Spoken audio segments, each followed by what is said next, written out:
Hello, ladies and gentlemen, and welcome to, finally, another episode of Majorshepard Rants. I've been putting it off for a while. I've been trying to gather my thoughts, getting myself prepared for this. In this episode, we shall be talking about the studio called Lionhead Studios, the creators of games such as Fable, Populous, Black and White, and various other games. Now, I'm going to give you a little bit of backstory. I first came into contact with a Lionhead game back in 97, 98, maybe even 2000, where I played a little game called Populous on the PlayStation 1. And obviously I was a kid at the time. I was just kind of in awe about what you could do.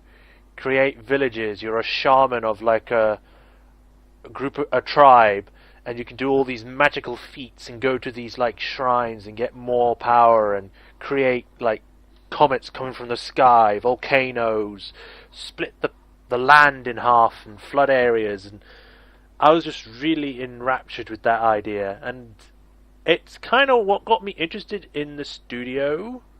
At the time, as a kid, I was just like, oh, this is cool, it's got a lion as a picture.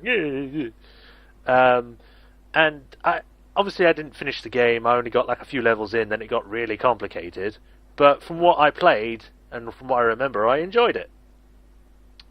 But I didn't really, pay much attention to who developed it at the time, and pretty much anything past the pretty visuals. For the time period, I mean, for now, it doesn't look that great because it was made in the 90s, so it's got little sprite works and stuff, but it was fun.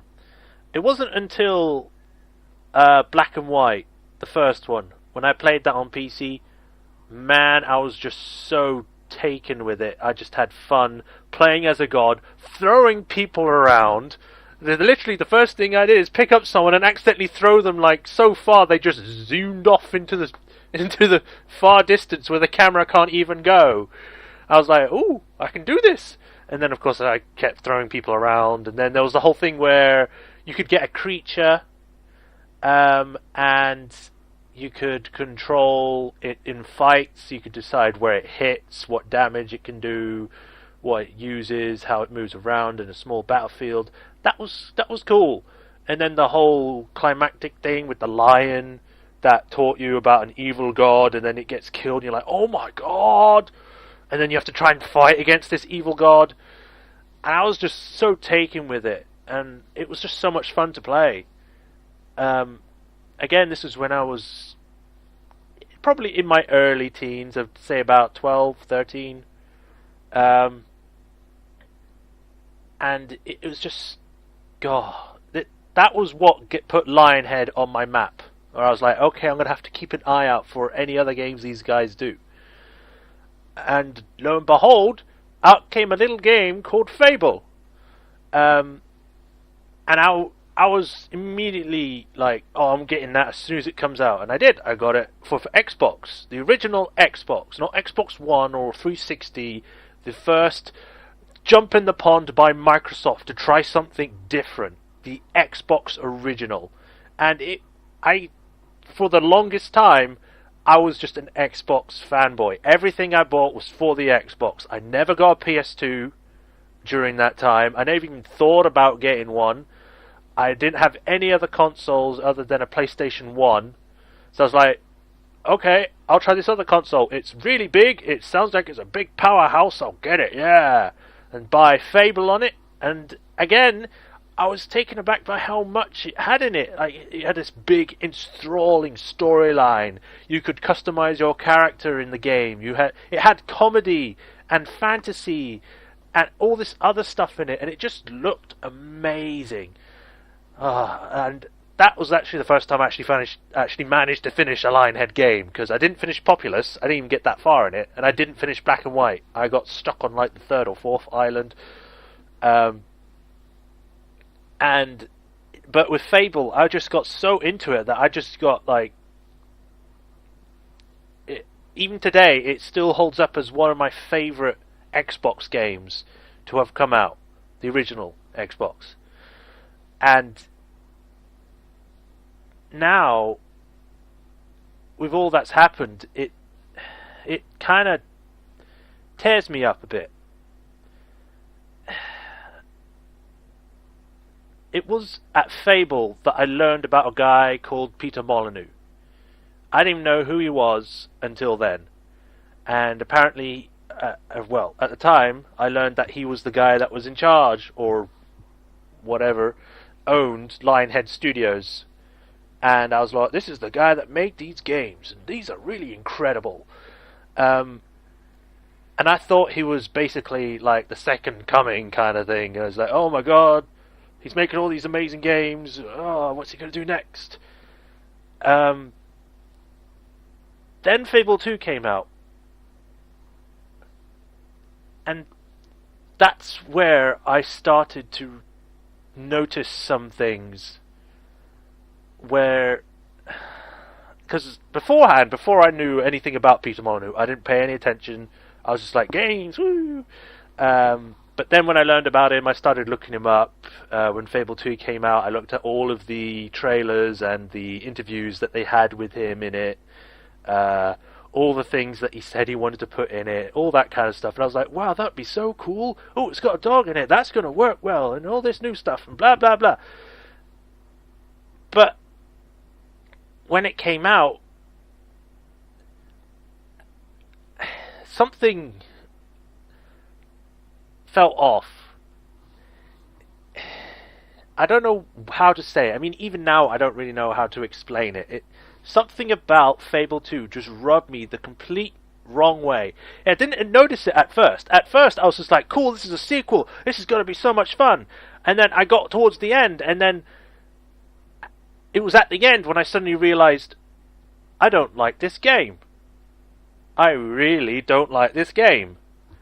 And it was just before the ending I realized that. And then the ending is what actually cinched it for me.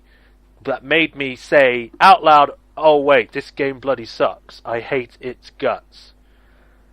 And I couldn't figure out what it was.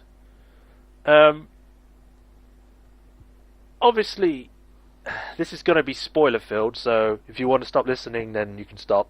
I should have really said it at the first. I probably put a thing up, but I played through it again. Played Fable 2 again. Went through the whole thing, tried to do all the opposite things of what I did last time, try and get different things to happen. And it's then that I kind of realized that it was less of what the first game was. It didn't have as much magic. I think in the previous game, the last game before this I played of Fable was the Lost Chapters one, which included a whole lot of other stuff. I think the last game, in the magic was up to 28 or 24, the amount of spells you could do. And in Fable, it was almost half that. It still had a lot of spells, but most of them were kind of useless and very meh. I thought the artwork was an improvement over the first game, because the first game had these pixelated kind of crappy cinematics, but they served their purpose, even in the anniversary.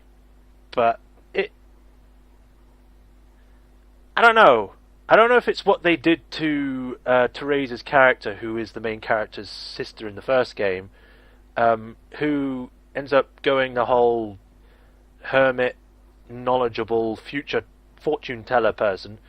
I didn't know if I liked that change, because I kind of liked her in the first game when she was kind of like this badass who could see the future but could kill you in like an instant because she was a trained bandit warrior person, and it was so cool. But then she's suddenly this apparently frail old woman who can't even fight back anymore. And I was just like, well, this feels like a squandered character.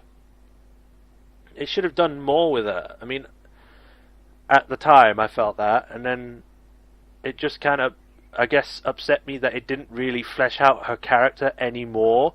Like, it didn't explain what she did when she went off on her travels. Because after Fable 1, she disappears because she goes, if you let her live, and obviously she does live in the canon story, but if you let her live at the end of the first game, she goes off on a travel and goes to Samarkand, which is like some sort of, I think, fantasy Africa or something, and goes to like this library to learn about all this other stuff. But it doesn't explain any of this in Fable 2. She's just there. She's this fortune teller that basically controls your character into doing the things she wants, so then she ends up with the Spire. And the Spire is this massive like tower that can grant any wish, but the last time it was used, it almost destroyed the entire world.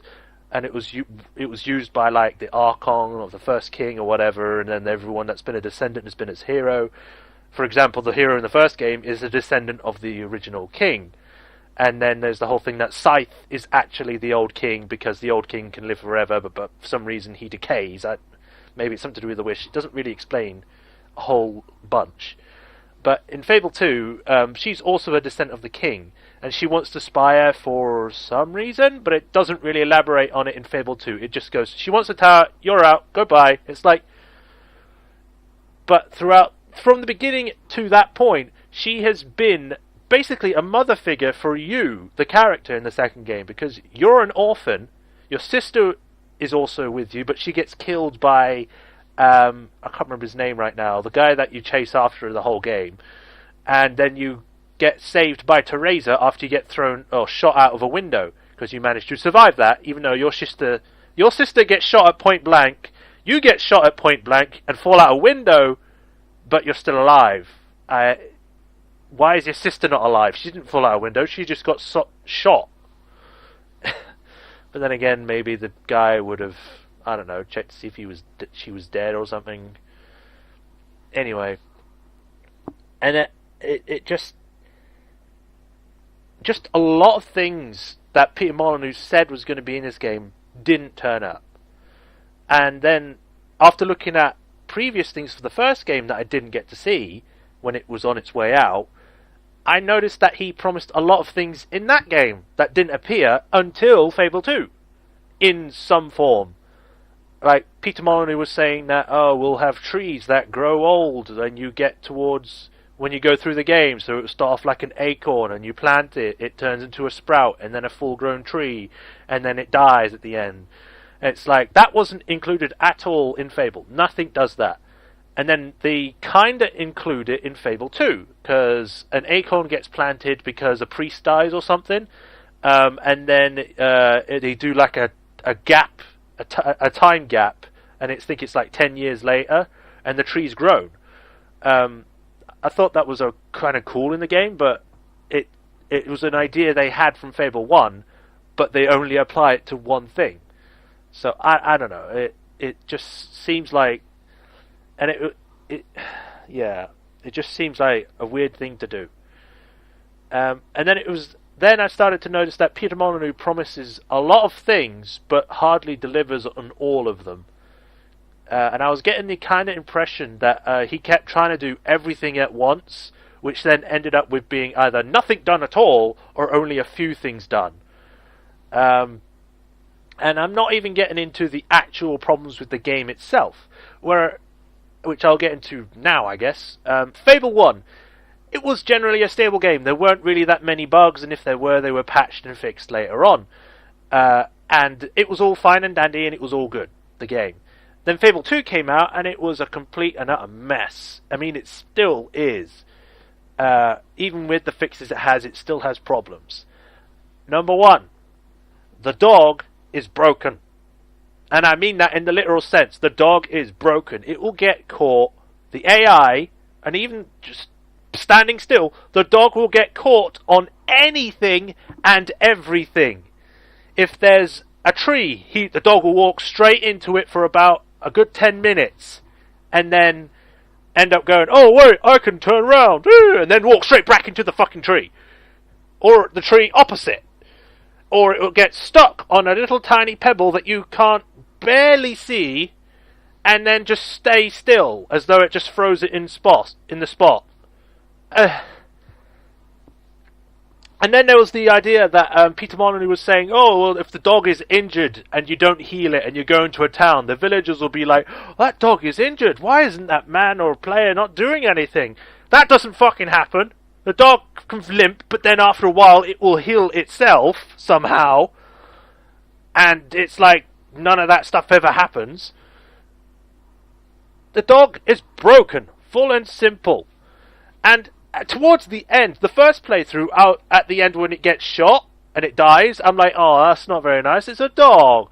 But then after playing through it a second time, I was like, just fucking kill the dog already. I don't care anymore. It gets stuck on everything and can't find shit.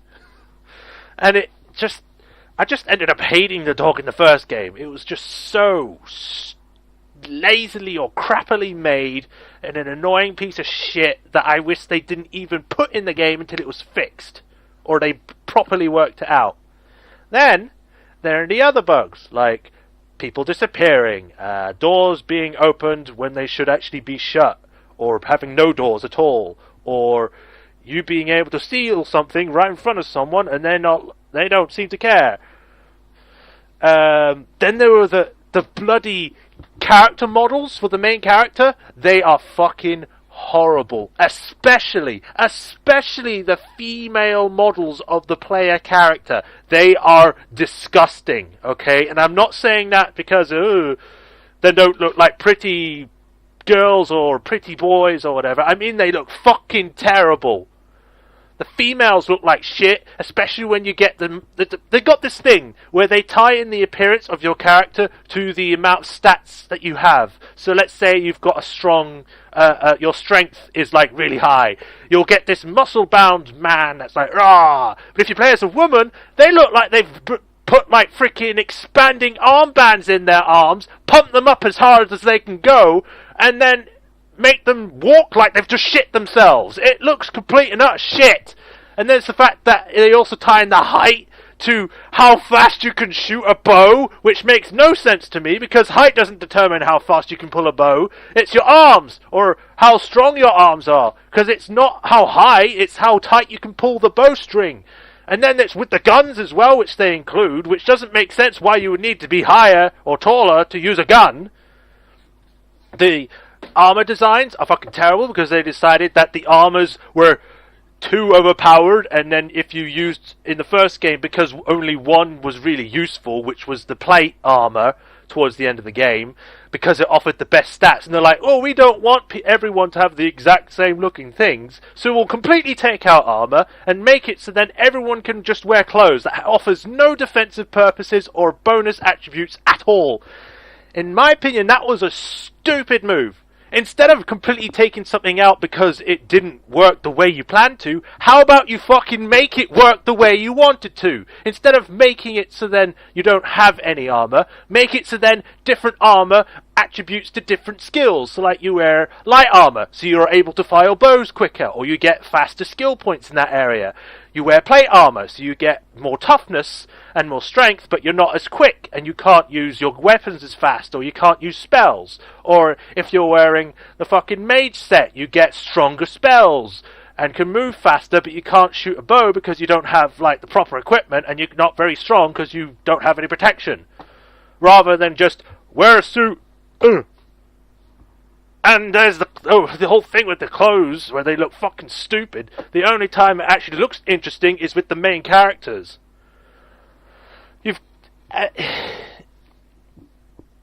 And then there's the ending. The ending of the game fucking sucks. All of them. There are 4 or 3 endings.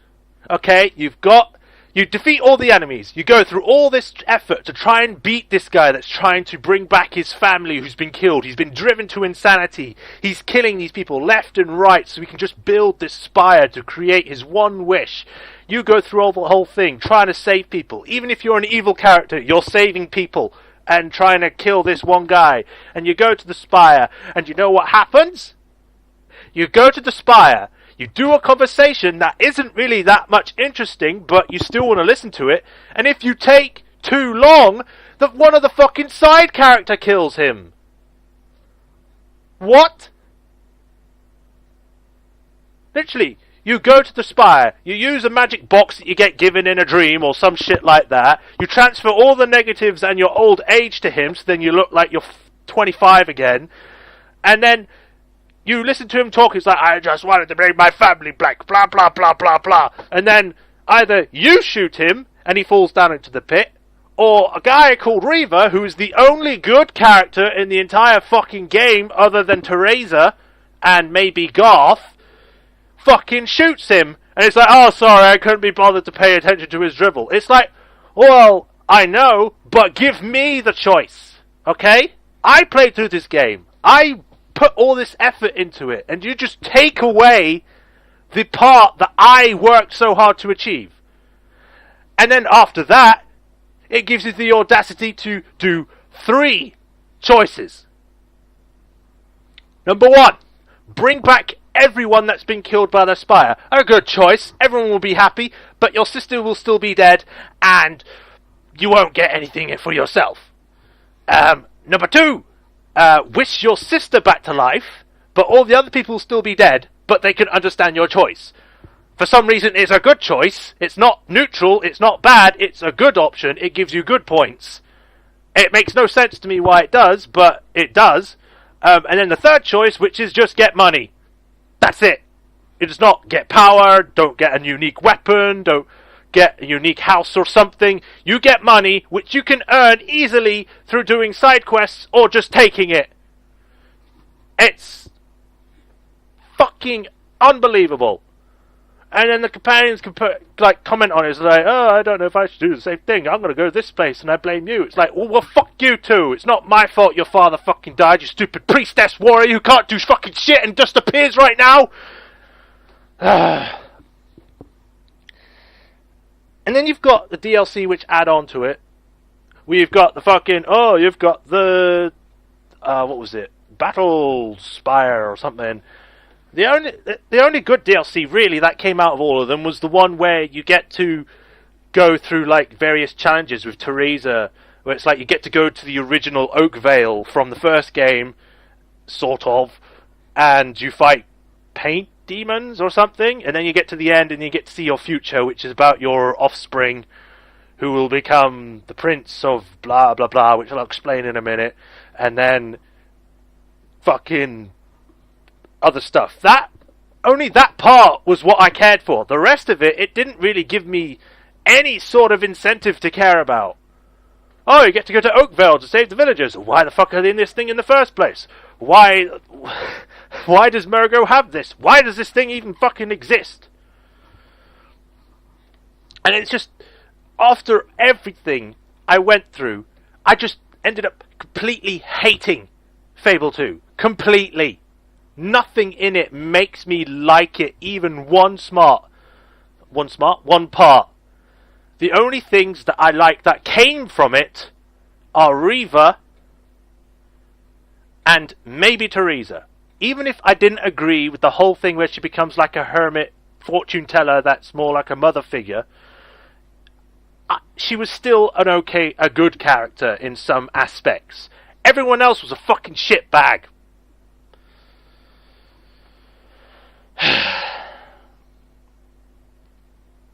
You know, and I'm sorry if that's like kind of loud, if I've been loud throughout the entire thing. It's just going from a very amazing game, or games, Populous, Black and White, Fable, the original, to suddenly go to Fable 2, where you have less of everything you had in the first game, and then a crap ending, makes you think, well, what's worth it? What's the point?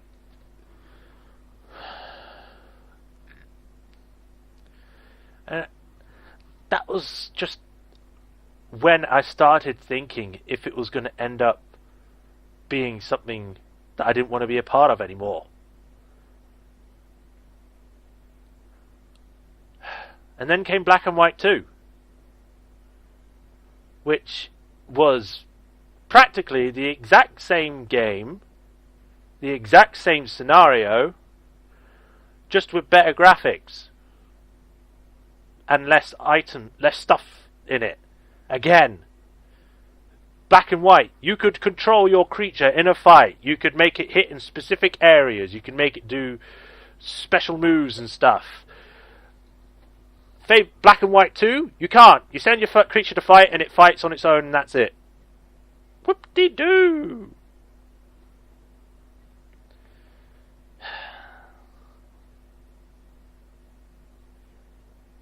It wasn't as bad as Fable 2 though. It still had a lot of the features that it wanted, or it had in the previous game, and it was still okay. It wasn't the best thing, it wasn't a vast improvement, but for what we got, it was okay. And then, after a while, Fable 3 came out.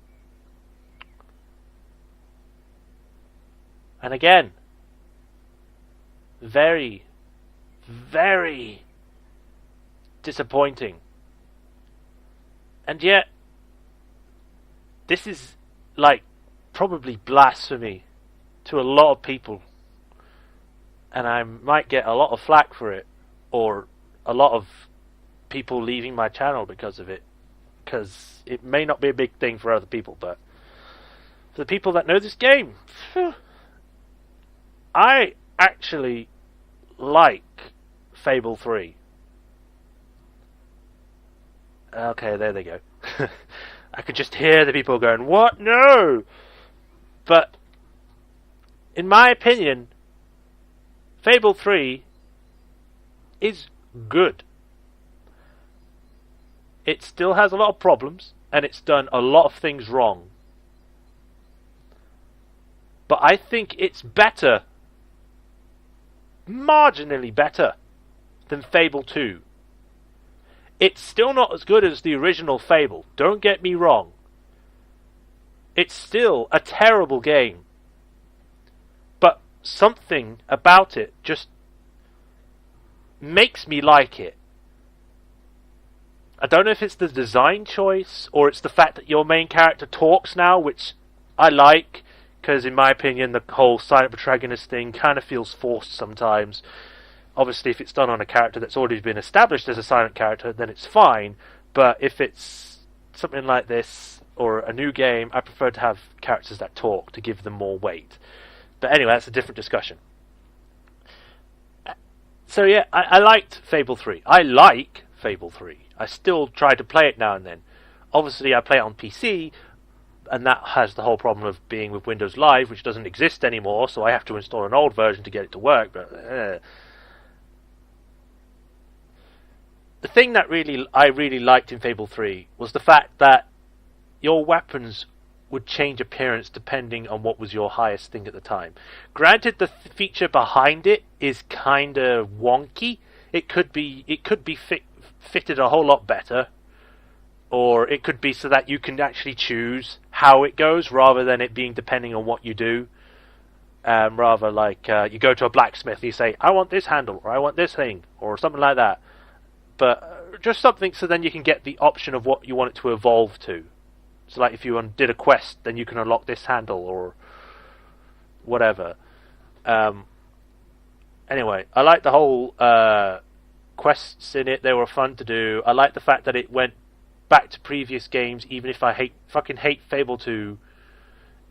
It had just one funny moment with the the gargoyles that talk. They came back again, but as gnomes this time, which I thought was funny.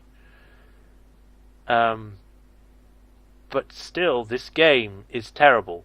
Fable 3 is terrible. Even though I like it, I know it's terrible. I know it's complete and utter shit. I know that it has even less, again, less than Fable 2 had. We'll go off the list, shall we? Okay, Fable 1. You had great swords, one swords, hammers, axes, crossbows, bows, and I think one more. I can't remember at the moment. Fable 2, you had Swords. Swords. Hammers. Bows, crossbows, pistols, rifles, and one shotgun, I think. Fable 3, you get a sword, a hammer, a pistol, and a long gun, because it can evolve into a blunderbuss. That's 4, down from 7. Granted, it can mutate, but that doesn't mean that I don't want to use a two-handed sword, or a frickin', I don't know, a staff, or a mace. That was it. A mace was in the first game. You could wield a mace.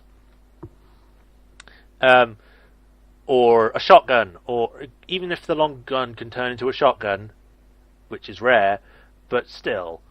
And then there's the spells. The spells are the biggest culprit. They went down from 28 to 12 or something to 5, 6. You've got fire, fire, lightning, the sword ability, the shield ability, the teleport ability, the vortex ability, and the force push ability. It's 7, yeah. Granted, you can combine them, but it doesn't really change anything. It just gives them extra effects. Down from like having the ability to go into berserk mode, where you can get into this big bulky mode to do more damage, or slow down time and do damage and multiple hits, or I think slow down time's actually in it, I can't remember. Or the ability to do that really cool abilities that you got in Lost Chapters, where you could summon down the wraths of heaven and destroy everything, or summon the fury of hell and some of these pillars of fire coming out of the ground to kill or hit enemies all around you. Those were cool. You don't have that in Fable 2. You don't have that in Fable 3. And then there's the lies. The outright lies that we were told about the game. I state, and I quote, sort of, I'll probably say it from what I can remember, because I looked it up recently. Peter Molyneux said, half of the game is fighting to become king. The other half is ruling as king or queen. That is a fucking outright lie. You do not become king until basically the third half of the game. You don't have much left to do when you get to become the ruler of Albion. When you become the ruler, you have like maybe 5 quests to do, and then you're done. Okay? That's it. You don't get to make these big sweeping changes. You don't get to do anything else. It's just fucking disgusting how hard they lied to our faces, to my face, about this. I was expecting to be able to do these big swathing changes, improve economy, make everyone have better clothes, improve house looks, fucking, I don't know, actually make an army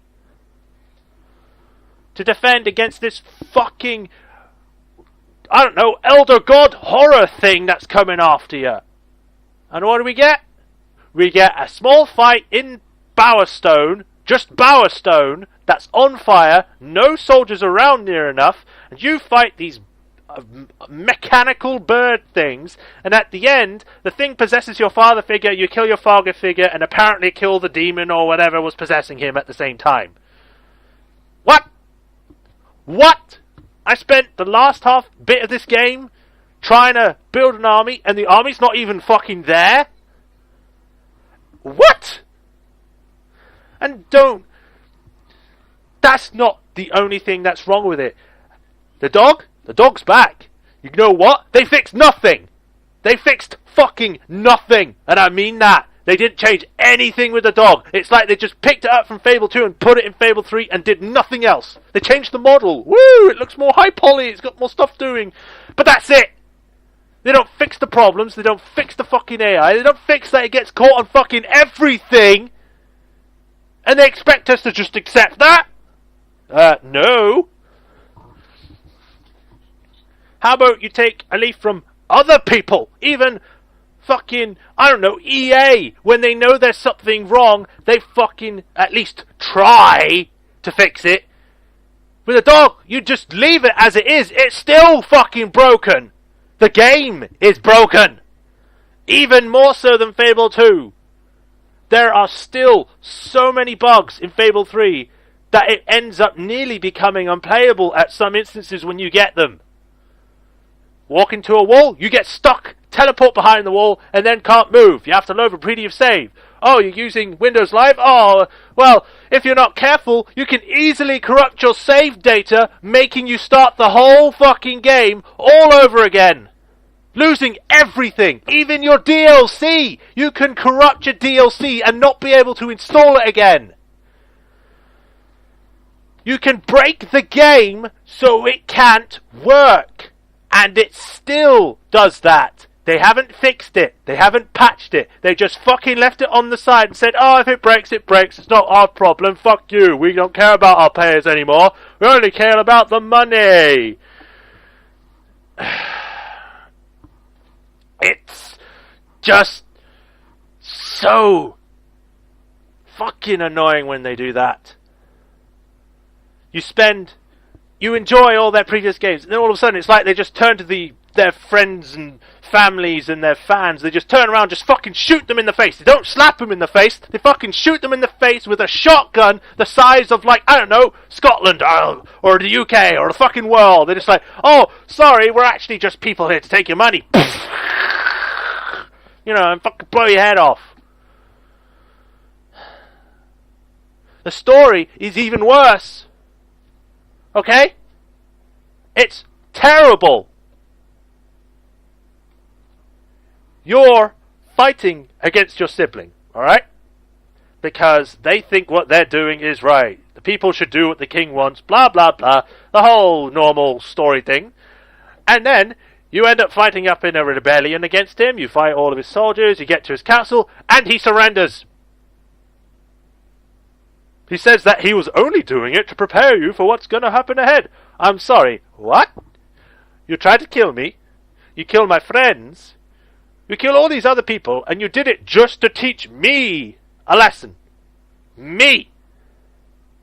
How about you just fucking tell me that there's a fucking demon coming, and I need to prepare because I'm the only hope? Why is it that you have to go on a fucking rampage, killing all these people, trying to kill me, just so then you can prepare me? What about everyone else? You know, the people that you're trying to protect, apparently. And then he has the game. The people think it's okay that he just surrendered. It's like, I couldn't fight my sister or my brother. It's like, fuck no. If he prepared you throughout this entire thing, he would then test you. He is also the son of the fucking hero of the second game. He should also have this abilities, or at least be, you know, trained in some way. He would fight against you. You would then prove your worth by defeating him, and he will be saying, you are now ready to rule the kingdom. That would have been an adequate ending, rather than, okay, I surrender, fucking kill me or whatever.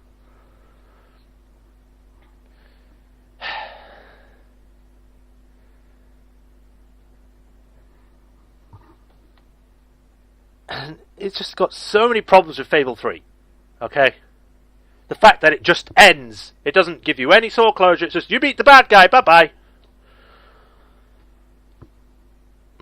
The fact that it's like trying to make you see as though your choices matter, when they really don't. Everything happens the same. You kill your brother, you've killed your brother. You backstab some people, you backstab some people. And some of these choices are fucking ludicrous. Like, they're trying to put this morality thing on everything, even the things that don't contribute in any way. How would you like to decorate your castle? Blue or red? If you choose red, it's evil. If you choose blue, it's good. It's like, what the fuck? I just want my castle to look a different colour. Why is it that choosing red is evil? I like red. Does that mean I like to kill children in their sleep, eat their innards in front of their parents, and then fucking fuck a goat? No, it doesn't. It means that I fucking want to make a choice that doesn't matter. It's just an aesthetic thing. Why do you have to put a morality thing on it so then I have to choose between getting some more morality points so then I get the good ending or some shit, or choosing the bad ending just because I like the colour red? You don't have to put a fucking morality thing on everything. Because then, I'm drinking some water. You got 5 evil points for drinking water because it came from the sacred oceans of fucking, I don't know, Africa.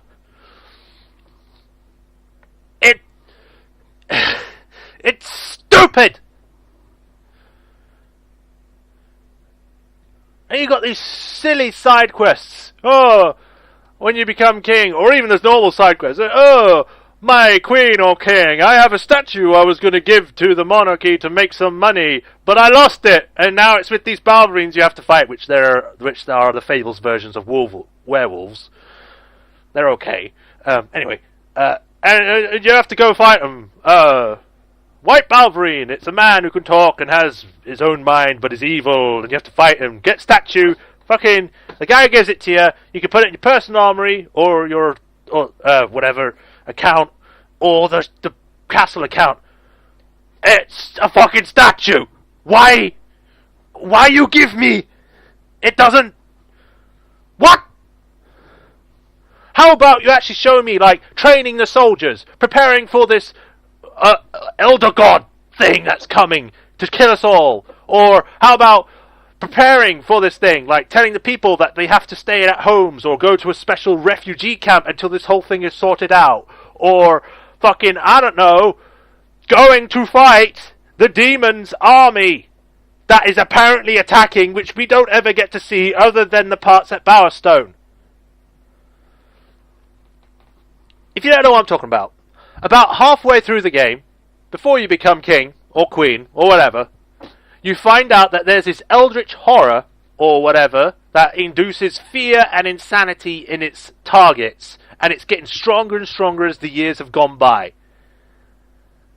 And your brother found it when he went to the desert island where it inhabits. He promised the people that he would go look for it that live there, went there, found it actually exists and was some sort of eldritch horror, came back, said he needed to prepare, went back home, and does the whole thing of being, I'm going to be a dick so then my brother or sister can become the hero and everyone else hates me because... Preparation! What? And the eldritch horror, don't get me wrong, is a fucking great idea. It's an amazing villain. I am surprised at how well it was done and written, and everything about it is cool. But you can't throw in something like this near the end of the game and expect us to feel the sudden impact this is going to have and everything. It's just, you beat the thing, it doesn't give us context, it doesn't give us the impact. It's this big, bad motherfucker, and it comes in at the last second going, I'm the main villain now, come beat me. But this time, I'll come to you in a couple quests. And it's just like a wasted opportunity again. And you know what? There's no multiple endings. It went from having 2 multiple endings in Fable 1, where you kill your sister or you don't, or you kill the dragon or become Jack of Blades. Second game, you choose one of 3 endings, all of which don't really matter because Theresa still gets to Spire. This, you get nothing. You just kill your father figure, everything's all fine and dandy, and that's it. That's all. No big, like, you saved the world, or you destroyed the world, or you did this, but you did this, and did this, but you didn't do this. It's just, you beat the boss, bam, done. It's like, whoop-de-doo. I'm so glad I spent my time playing this game.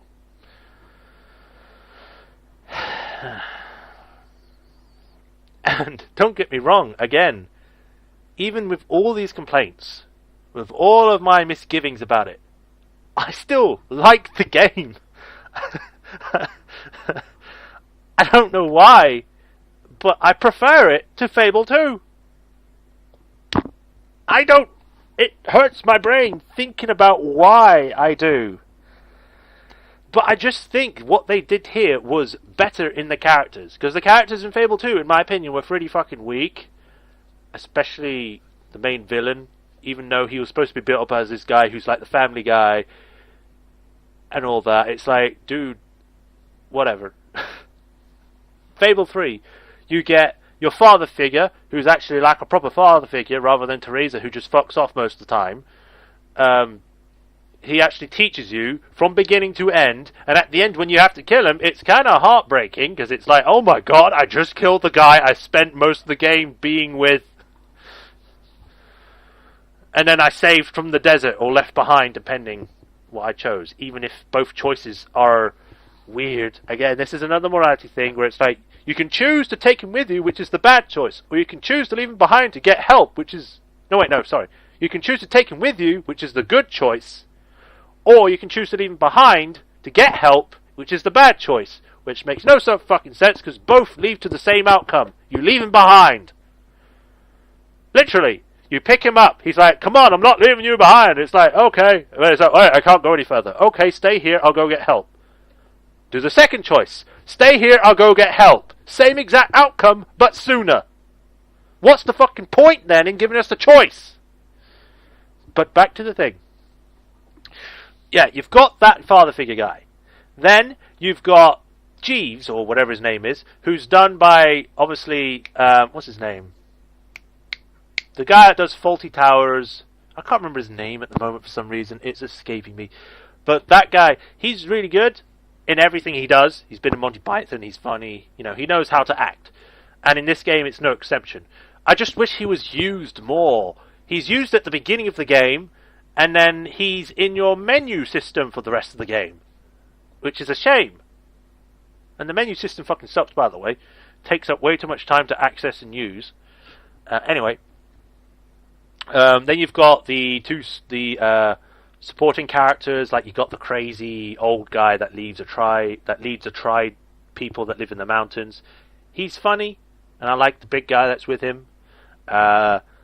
Then you've got the queen, or the leader of the desert nomads, who's spiritualistic kinda, and is the mentor-ish, knowledgeable person. Then you've got I can't remember her name, the leader of the rebellion, who's like very cares about the people, very strict for other stuff. The hot-headed kind of character. And then you've got Ben Finn, who I can remember the name of for some reason, who's like voiced by the guy who does Shaun of the Dead. And that just makes it even better, because he's also a good actor, but he's not used to his full potential, which he should be. Because he's mentioned in a lot of things in the game. He's mentioned in many books. He's got like journals where he talks about like his past and his history. You get all this backstory to him, but then you don't get anything from it. It's like, oh, hi, I'm Ben Finn. Oh, bye, I'm Ben Finn. It's like, oh, okay, bye. But all the characters in it are really well done. Much better than Fable 2's. But they just don't get used as much as I would hope. And then the final battle, it's like they have this rapport with each other, which you don't get to see them develop at any point throughout the rest of the game. And depending on if you keep their promises towards the end of the game, because you have to promise each one something in order for them to join, you don't get a choice. You have to do it. Otherwise, you can't continue the game, which is really stupid. So you get towards the end, you can choose whether to keep their promises or not. Like the mountain leader guy, he wants you to restore the forests to him and his people, so they can live in peace and all that. Or the rebellion person, who wants you to build more schools, look after the people, get rid of the poor, all fixed and all that kind of thing. And if you decide to do them, they stay behind in the end. For some reason, it doesn't really explain what happens if you don't. They're just like, oh, okay, you're not doing what I'm doing when I'm leaving.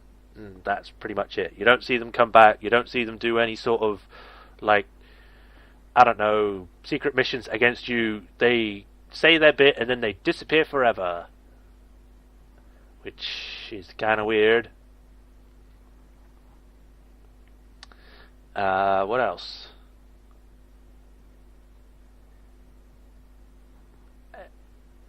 It's just, after the Fable series, it just felt like they'd given up in a way. It's like Fable 3 was their final attempt at trying to do something decent. It fell flat on its face. It was an improvement on Fable 2, but it still didn't do as well as they hoped.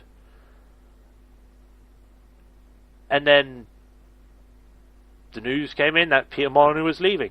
He was going to do another studio and completely leave Lionhead on its own, which I both kinda was happy for, but also not happy for.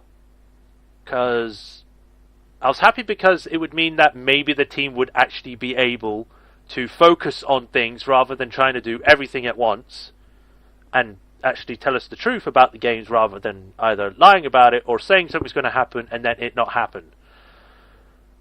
But I also felt that he just kind of left them in the breeze. It's like, okay, this studio's not doing so well, I'm going to move on now, but leave them there. So then I can still get money later on if I want, kind of situation. I was like, oh, it kind of seems like a dickish move. But he ended up starting up a new studio who's doing, what are they called? What's it called? Goddess, which in my opinion looks like shit. It kind of looks like a downgraded Populous, which isn't a good thing. You'd think that'd be a good thing, but it's not. It's like so downgraded, it's not even funny. And it's more for an iOS games, and I hate those types of games because most of the time they're shit and don't really offer anything to the gaming community. They're just there to get more money from us, which kind of says something about Peter Molyneux, I guess. But then I hear about Fable Legends, and I'm just like shaking my head in disbelief. It's nothing like the previous games, which may be a good thing or a bad thing because they're trying to distance themselves from what they originally made, which in my opinion isn't really a good thing because they have made a good Fable game using that formula. It's just what they've done since then kind of fucking sucks. How about instead of completely changing it and doing something completely different, you go back to what worked? Okay? You make things simpler. You make it so then it goes back to what it was, you know, being a single character, making it focused on fantasy and all the stuff that was good with Fable, and go from there, okay? Rather than giving up on the whole idea and then making it an RTS style Diablo clone. Because that's basically what it is. Really, I don't really have much hope for the new game. I'm fully expecting it to be a complete and utter shitfest. Doesn't mean I'm not going to keep my eye on it to see where it goes, but I get the feeling that's what it's going to be, because I don't know if they've lost their drive for it now that Peter Molyneux's gone, or they're hopeful that it will end up being something good, but I'm not holding out.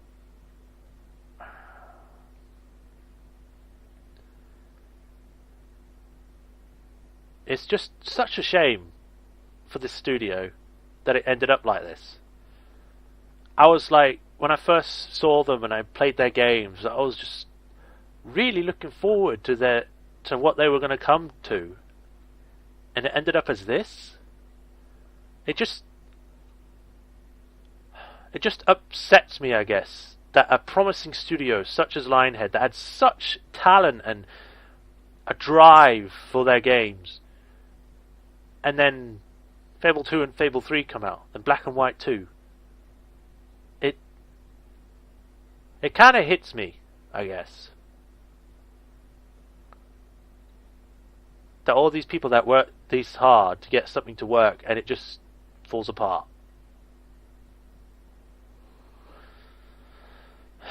But I guess that's how things work nowadays. You either succeed at what you do, or you completely collapse under the pressure trying to succeed another game that was so good, and then just buckle under the weight of it, under your own success, which is a shame. Hopefully they do at some point manage to get it back on its toes, but for right now, it's a shame.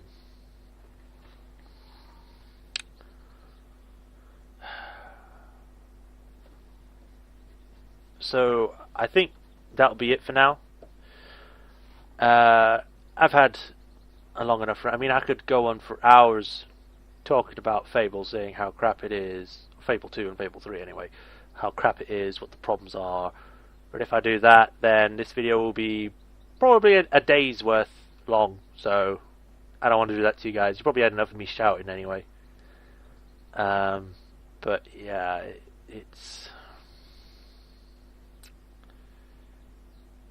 it's not good. So we'll end here. I hope you guys somewhat enjoyed this episode. Even if you don't agree with everything I've said, if you do enjoy Fable 2 and not Fable 3, or if you don't enjoy any of the Fable games, that's your choice. This series is just about talking about things I end up wanting to talk about, anything else that comes to mind, giving my opinion on them and stuff like that.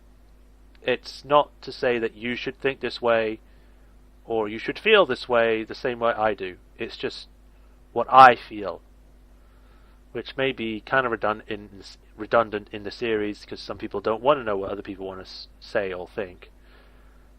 But sometimes it's kind of nice to vent these kinds of things, so then other people can comment on them, see if they agree with you, see if they disagree with you, make you realize some things. I guess that's kind of what this series is all about. Maybe someone will show me the error of my ways, say that Fable 3 is actually a masterpiece, or they had a limited budget or something. And I think they did have like less time to work on Fable 3 than Fable 2. But yeah, I guess I could rate the Fable series as a whole, or single games. I don't really do this, but I guess we'll start with Fable. Fable is a great game. If you haven't played it, you should play it. The original. It's great. It has a lot of things going for it, and it's a general good thing to play. I don't know if it's good on PC, because it has a lot of problems on PC, but I still got it on PC and I still enjoy it. So overall, I would give Fable a 8 out of 10. It's a pretty good game. Could be worked in a lot of other areas. There's the whole thing with the aging thing, which I think is weird, because I know this is kind of off on a tangent, but even though I said this was the end, Fable has this kind of aging mechanic in Fable 1 and 2, but no one else seems to be affected by. Your character ages at nearly 5 times the speed of everyone else. When you do the first quest, your character looks like he's in his 20s. And then when you get to your second quest, if you take too long, you look like your character's in his 50s or 60s. It jumps that far. And then everyone else is the exact same age. From what I've understand and read before, it used to be a system where every NPC was affected by it, but it ended up not working, so they had to take out what they could, but leave it on the main character. And in my opinion, it should have been taken out completely, because I think it's a stupid mechanic, because it doesn't make any sense to me. But people have been trying to explain it away using the lore, like becoming a magic user makes it so then your magic makes it so you're old and wise and stuff like that. It's like, it's still stupid. Anyway, that's Fable 1, 8 out of 10. Fable 2, as I said, I didn't like it. So, I don't know. Even though I hate it, it has a few cool ideas, even if they didn't work. And it was bleh. So maybe a 4 out of 10, I guess. And Fable 3 is a 5.5 out of 10. Better than Fable 2, but nowhere near as good as Fable. So, yeah. At least they tried to include the dog and stuff. In the second game, it's just like the dog's only there when it matters. It's like, you get a dog! The dog gets shot! The end. Fable 3, you have a dog. It's in the cutscenes. It's kind of introduces itself to characters and stuff, which is fine. So it's better implemented in 3, poorly implemented in 2. Even if it's still fucking broken. So yeah, that's this video done. I hope you kind of enjoyed this video, talking about Fable series, talking about Lionhead in general. I hope they get back to where they were before, becoming a big studio. Because I mean, they're based in Britain, man. I gotta kinda have someone in Britain that's a British studio that I kinda like, at least. But that's the end of this video, and I shall see you in the next rant. Until then, good day and goodbye.